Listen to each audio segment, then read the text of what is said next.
Chapter 18. Thinking up the final adventure. The day after Father told Bruno that he would be returning to Berlin soon, Schmuel didn't arrive at the fence as usual, nor did he show up the day after that. On the third day, when Bruno arrived, there was no one sitting cross-legged on the ground, and he waited for 10 minutes and was about to turn back for home, extremely worried that he would have to leave Outwith without seeing his friend again, when a dot in the distance became a speck, and that became a blob, and that became a figure, and that in turn became the boy in the striped pajamas. Bruno broke into a smile when he saw the figure coming toward him, and he sat down on the ground, taking a piece of bread and the apple he had smuggled with him out of his pocket to give to Schmuel.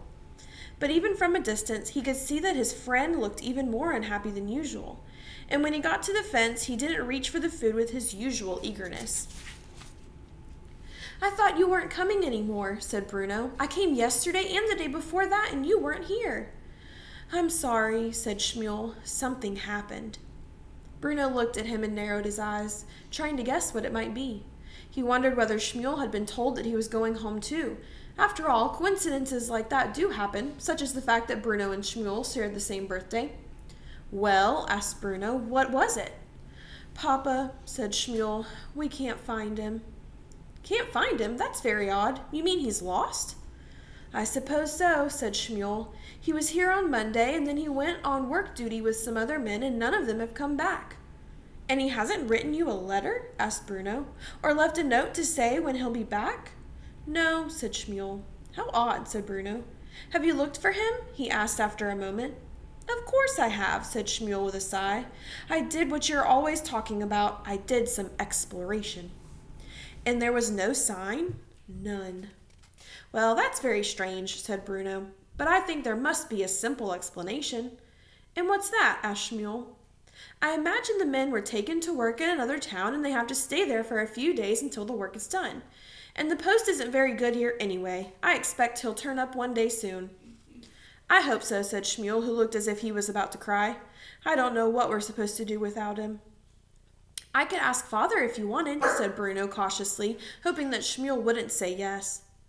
"I don't think that would be a good idea," said Schmuel, which, to Bruno's disappointment, was not a flat-out rejection of the offer. "Why not?" he asked. "Father is very knowledgeable about life on that side of the fence."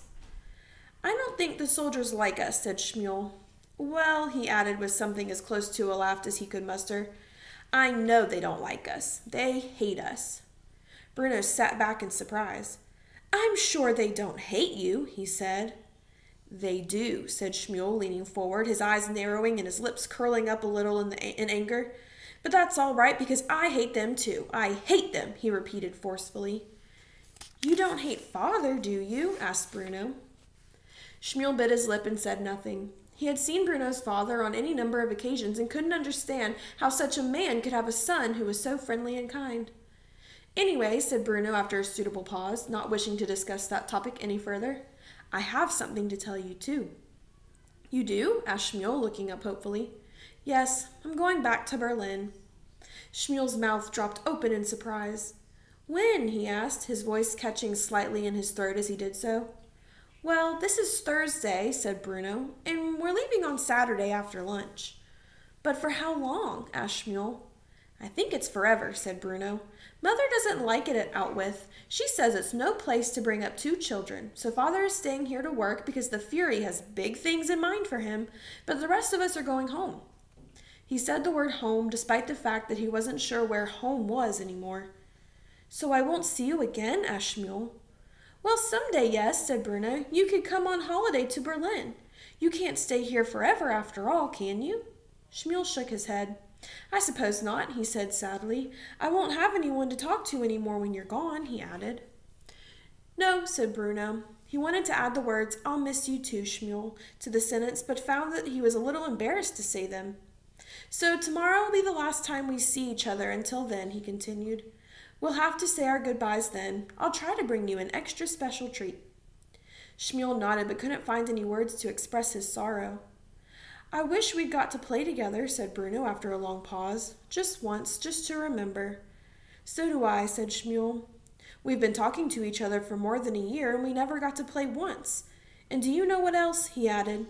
All this time I've been watching where you live from out my bedroom window, and I've never even seen for myself what it's like." "You wouldn't like it," said Shmuel. "Yours is much nicer," he added. "I'd still like to have seen it," said Bruno. Shmuel thought for a few moments and then reached down and put his hand under the fence and lifted it a little, to the height where a small boy, perhaps the size and shape of Bruno, could fit underneath. "Well," said Shmuel, "why don't you then?" Bruno blinked and thought about it. "I don't think I'd be allowed," he said doubtfully. "Well, you're probably not allowed to come here and talk to me every day either," said Shmuel, "but you still do it, don't you?" "But if I was caught, I'd be in trouble," said Bruno, who was sure Mother and Father would not approve. "That's true," said Shmuel, lowering the fence again and looking at the ground with tears in his eyes. "I suppose I'll see you tomorrow to say goodbye then." Neither boy said anything for a moment. Suddenly Bruno had a brainwave. Unless, he began thinking about it for a moment and allowing a plan to hatch in his head. He reached a hand up to his head and felt where his hair used to be, but was now just stubble that hadn't fully grown back. "Don't you remember that you said I looked like you?" he asked Shmuel, "since I had my head shaved?" "Only fatter," conceded Shmuel. "Well, if that's the case," said Bruno, "and if I had a pair of striped pajamas too, then I could come over on a visit and no one would be any the wiser."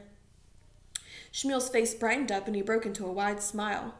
"Do you think so?" he asked. "Would you do it?" "Of course," said Bruno. "It would be a great adventure. Our final adventure. I could do some exploring at last." "And you could help me look for Papa," said Shmuel. "Why not?" said Bruno. "We'll take a walk around and see whether we can find any evidence. That's always wise when you're exploring. The only problem is getting a spare pair of striped pajamas." Shmuel shook his head. "That's all right," he said. "There's a hut where they keep them. I can get some in my size and bring them with me. Then you can change and we can look for Papa." "Wonderful," said Bruno, caught up in the enthusiasm of the moment. "Then it's a plan."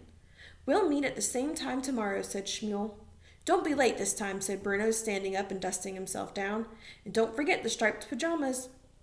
Both boys went home in high spirits that afternoon. Bruno imagined a great adventure ahead and finally an opportunity to see what was really on the other side of the fence before he went back to Berlin.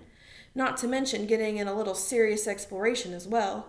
And Shmuel saw a chance to get someone to help him in the search for his papa. All in all, it seemed like a very sensible plan and a good way to say goodbye.